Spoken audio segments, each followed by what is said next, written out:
Hello and welcome to the Be Glad movement. My name's Pollyanna and I'm on a mission to bring you as many stories as possible of good coming out of bad and reasons to be glad. And today I am joined by Fay. Say hello, Fay. Hey everybody!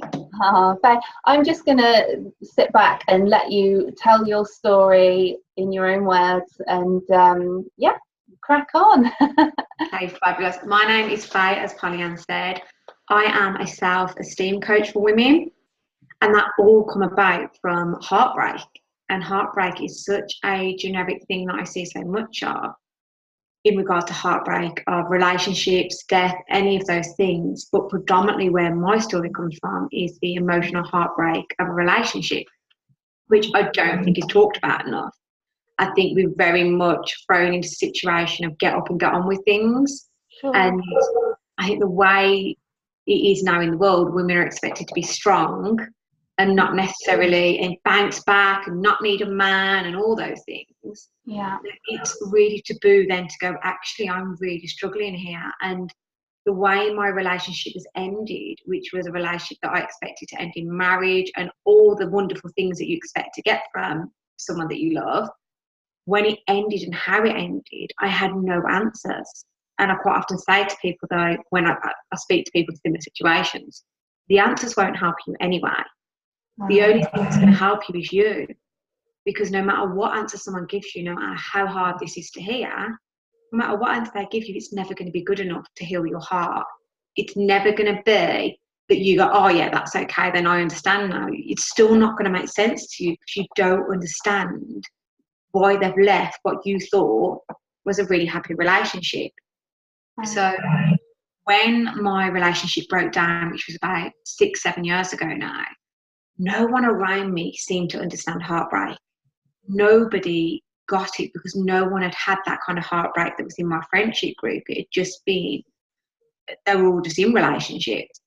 Right. So I felt totally isolated, like truly isolated. I felt like my whole life had been ripped from underneath me.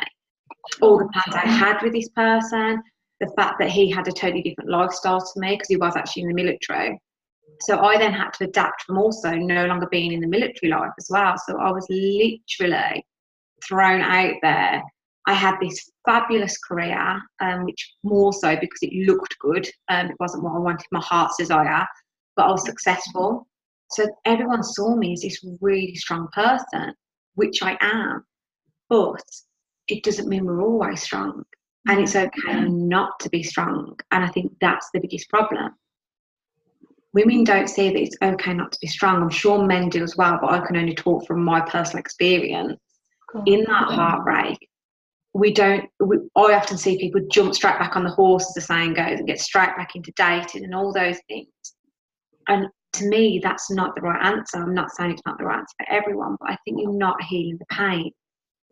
So what this did allow me to do when I allowed myself was actually discover who I was. Okay. Because the love that I had and was giving out was because I didn't love myself enough. And this is what I see so much of. Women giving their all because they just want to feel that acceptance. They want to feel like they belong all of a sudden. They want to feel for once in their life that they are good enough. And how many of us are walking around not feeling good enough, not totally embracing and loving who we are? Right. So the beauty of all that it wasn't an easy journey. No, I don't pretend it was an easy journey. There was probably a period of about 18 months, 2 years, where I don't think a day went by where I didn't cry. Because it just literally felt like it ripped me apart, and every new layer I'd come across, and at the time I was qualifying in hypnotherapy. Okay. But what I didn't realise is you need to heal yourself first so you can heal other people. And that's why I'm so passionate about what I do now. Because I believe absolutely every single person who walks this earth deserves to feel loved, deserves to feel accepted, deserves to feel that they are good enough. I believe it's our birthright. We don't see 2-3-year-old children walking around checking that they look okay. Sure. They just love their life. They're just crazy. And that's the way it should be. I very much embrace my own son now. And I know some people look at me like I'm crazy sometimes with the way I am with my son. But I'm just like, just go be you. Do what you want to do. Like, don't have to conform to everything. Don't have to follow all the rules. Some rules are there to be broken. Like, rock on, do what you want to do. And so the beauty that comes from me going through everything I went through was that I got to discover who I was. Sure. So if I was going to give anyone one piece of advice, would be, don't go and jump straight back on the wagon. Don't pretend to everybody you're okay. Be very selective who you talk to when you're in that place. And don't take it personally when people don't give you the advice that you really want to hear, because they haven't been there. They're just saying what they think is going to help you. Yeah. So get the advice, reach out to people. There is like an abundance, like with what you're doing now, there is an abundance of help out there with people who have been through what you've been through that can talk you through all that. Because I am so grateful now that I had that relationship breakup. I am so grateful on so many levels that all fell apart, because I can't imagine actually how unhappy I would be now. Not because of that person, but because I didn't know who I was. And the world quite often dictates to us who we are. From a young age, we're told who we are, what we're doing. Even from like the age of 4 or 5, we're asking children, what do you want to be when you grow up? Yeah. So, what on earth? So we all do. We get to be a child for such a short period of time. I think that we need to bring that into our adulthood. I think when you truly embrace and love who you are unapologetic about your needs. You're unapologetic about what you want. And also, I think it also allows you to be more flexible in what you want. Because as you know, I know that you're in a strong relationship. It's flexing with each other. It's learning and growing and accepting that person without judgment. Yeah. And then them accepting you without judgment. But when you truly love who you are able to stand up and go, this is who I am. And this is what's most important to me. I wouldn't be the amazing mum I am now. I wouldn't even be able to sit here and go, I'm an amazing mum, because I'd feel egotistical all those years ago. Whereas now, I get to truly embrace who I am. I'm selective with who's around me. And that's not a judgment. I want, but to say your vibe attracts your tribe. I like to have people around me that lift me up. Sure. And I'm unapologetic about that. I stand up for myself, which I wouldn't have done all those years ago. Like, I'm not willing to lead a second-class lifestyle. And I don't mean financially. I mean as in how I want to feel every single day. Yeah. And how I feel every single day, 90% of the time, because there's always a catch. How I feel 90% of the time is genuinely really happy. And then when I have those wobbles, because we all get wobbles, I can bring myself out of it quickly. I don't sit in it like all those years ago, and I'm not scared that I can't get out of it. So out of the rut. What's the saying? No rain, no flowers. That's it, yeah. Embracing what's happening for you, but really allowing yourself to feel it, heal it, and move on from it, because that is the only way. The only way to really be happy is to truly love who you are. So embrace those knocks. They're there for a reason. I believe life is happening for you and not to you if you allow it to be. I'm in the happiest time in my life now compared to 6 years ago. I really wasn't. Fantastic. There's so many really powerful messages there, you know. Going back to allowing your son to rock on, as you say, I love that. Yeah, rock on. We get institutionalized. We go to school. Well, even our parents will start giving us messages about who we are, what it means to be within the family. But we go to school and we have to sit down at this time and eat at this time and eat this much and clear your plate, or you don't get dessert, and all those sort of messages. And they're all tying in your story. But I imagine that you started this relationship, and like you say, because from the outside it all looked wonderful. You're in a strong relationship, or what you thought was at the time. You've got a good career. It's the status quo. It's what other people think. So you think, because you think that the world thinks that's the situation, then I must be doing okay. And I love your message about not just going bang into the next relationship. I too believe that is the worst thing you can do, because you need to spend some time looking at yourself and like you say, you know, getting those answers about why the other person did whatever they did. It doesn't matter. That's not going to make the situation change, and you can spend so. In fact, the last meme that I shared on the Be Glad page was about picking a scab. You know, it won't heal if you keep picking the scab, and that's the same, isn't it? If you keep going over and over and over all the negatives and the whys and the what ifs, then you'll never know. You're not going to change that situation. You're better off thinking about, okay, what can I do to move on? Actually, what is it that I like doing now that he's not there anymore? Yeah. You know, so I think there's so many powerful messages there. You know, that sometimes things break down for a reason, but when they do, focus on the next step. Don't worry about why, just focus on the next step, focus on you. It's brilliant, really, really lovely. So this is what you help women with now. This is what you've.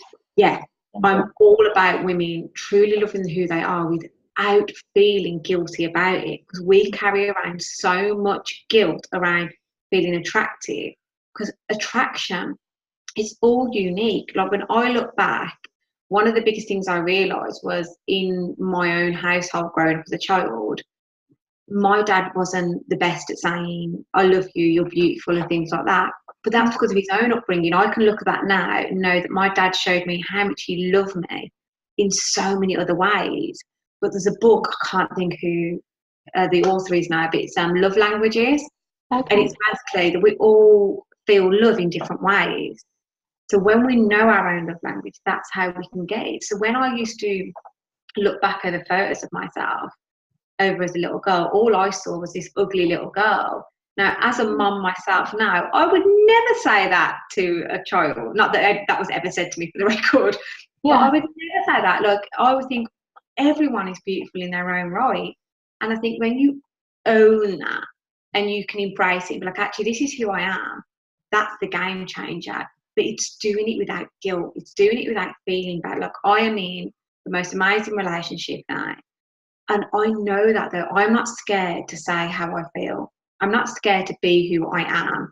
I'm not for 1 second. And the most beautiful part of the relationship I'm in now is, and I mean this in the most loving way possible, I know I want to be in the relationship. I don't need my partner. I want to be with my partner. And so many women are going around needing somebody, and men probably as well, but going around needing a place to fill their void. Your happiness is in your control, and your happiness is your responsibility. You can't be responsible for how someone else treats you, but you can be totally responsible to how you act on it and how you respond to it and what you get from it, what lessons you take from it. So my job is all about healing the wounds, though. Healing the wounds of the past that are hurting you, because without that healing taking place, and I use healing as a generic word, but without that healing taking place, you are carrying that baggage around with you, and you deserve to be free of that baggage. You deserve to be happy. At the core of it, we all deserve to feel loved, happy, and enough. And the only way you can do that is by getting over what's hurt you and building up your self-esteem and your self-belief so much that you rock who you are. You know, notice I'm liking the same rocket now. You are just like a 4 or 5-year-old walks into a room like they own it, but not in an egotistical way. Just know, like, hey, this is me. Want to make friends? That's how 5-year-olds are. Yeah. That's the way we all should be before the world told us to be something different, which was only ever done out of love as well. Yeah, totally. Yeah, which it's a message that's come up for me before, is about being kind to yourself and allowing yourself to be yourself, you know. And so I love that, walking into a room and just sort of owning it. And I think the powerful thing is as well that all the wallflowers that are thinking, oh, I better not say this, or I better not be flamboyant or whatever, when you arrive and are unapologetically you're also giving other people permission to embrace their, I don't even want to say more quirky sides, because but you know, it shouldn't be that it's quirky, because we are all different. So why are we all trying to be the same, you know? Totally. Well, I was speaking to a client the other day, and they used a word that would have made me feel icky years ago. And she went, I just love how self-assured you are. And years ago, that would have made me be like, oh, that makes me sound so egotistical and things like that. And I was like, actually, I am self-assured, but I'm self-assured in a way from love. Like, I don't think I'm better than somebody else. That's ego.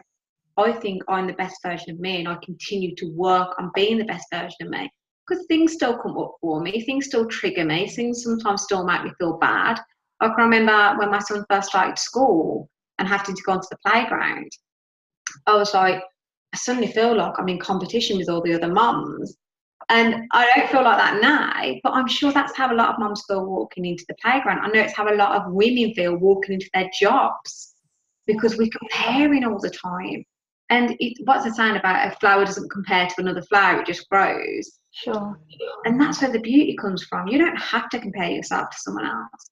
And I think it's really important to remember that, you know, tomorrow isn't guaranteed to everybody. So you've got to make the most of today. Life is too short to be unhappy.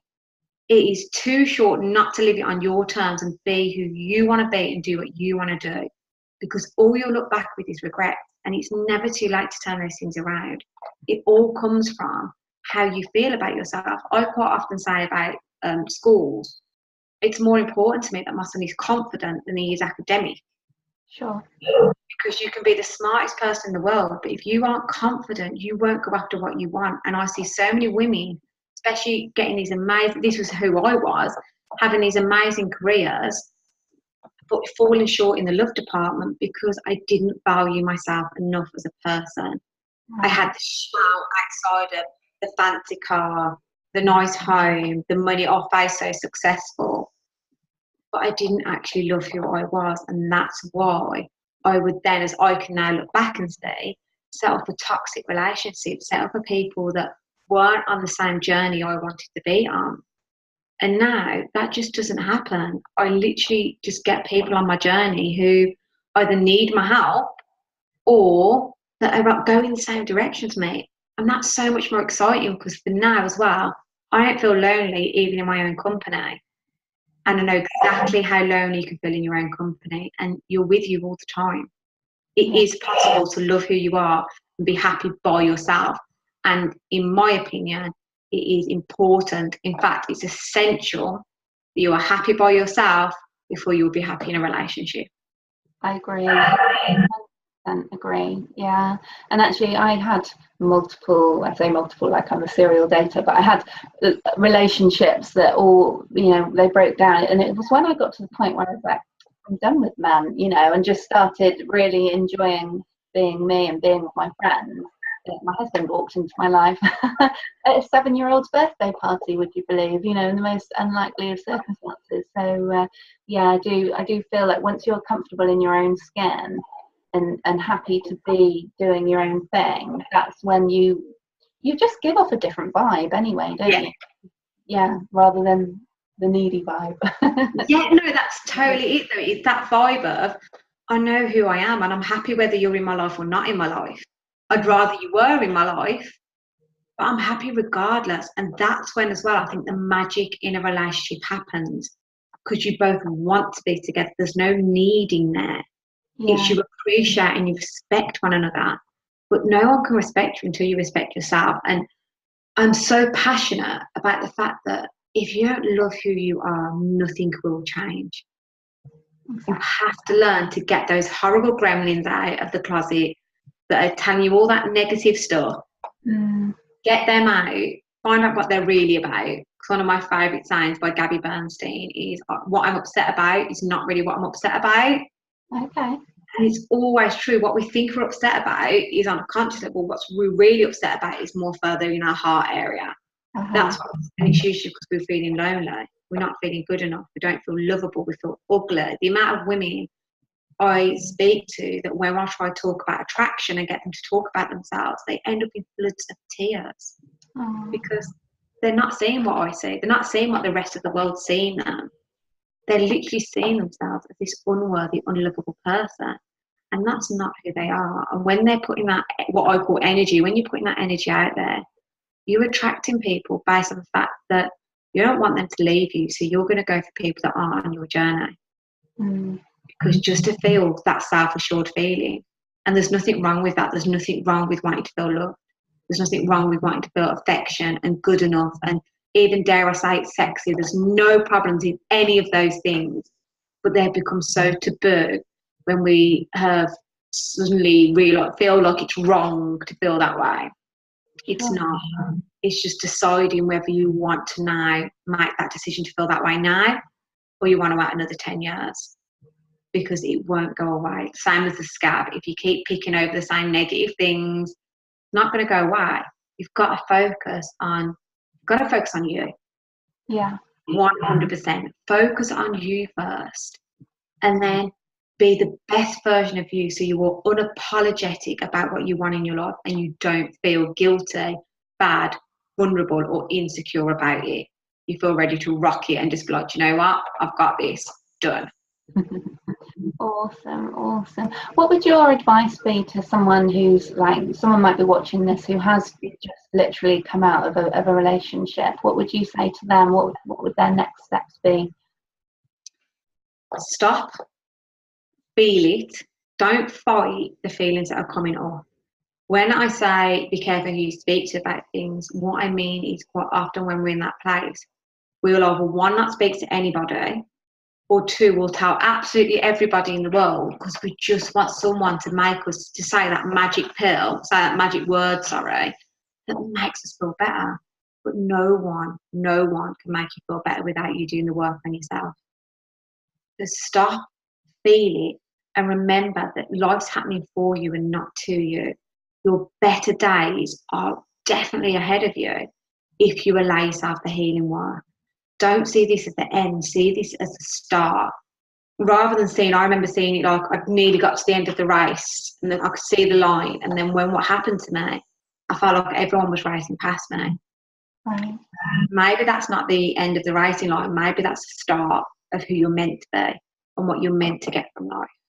It's reclaiming it. It's knowing that if I could go back to myself all those years ago and say one thing, it'd probably be not even one thing, one sentence. It'd be, you are beautiful, you are amazing, you are strong, and you deserve so much more. And to any woman out there with heartbreak right now, you deserve so much more. You deserve somebody that is a great person, that's somebody that isn't damaged themselves, because hurt people. Right. So you deserve someone that's on the same level as you, that wants the same things in life that you want, and that person exists. They will come in when you are ready. You can't be ready without doing the work. Sure. That's a really powerful message. Thank you so much for sharing your story. I really appreciate it, and I know that what you've said is going to resonate a lot with a lot of people, so thank you for that. And also there's some just really powerful messages about how to deal with heartbreak, because like you say, a lot of people are like, oh, just jump on the next, well,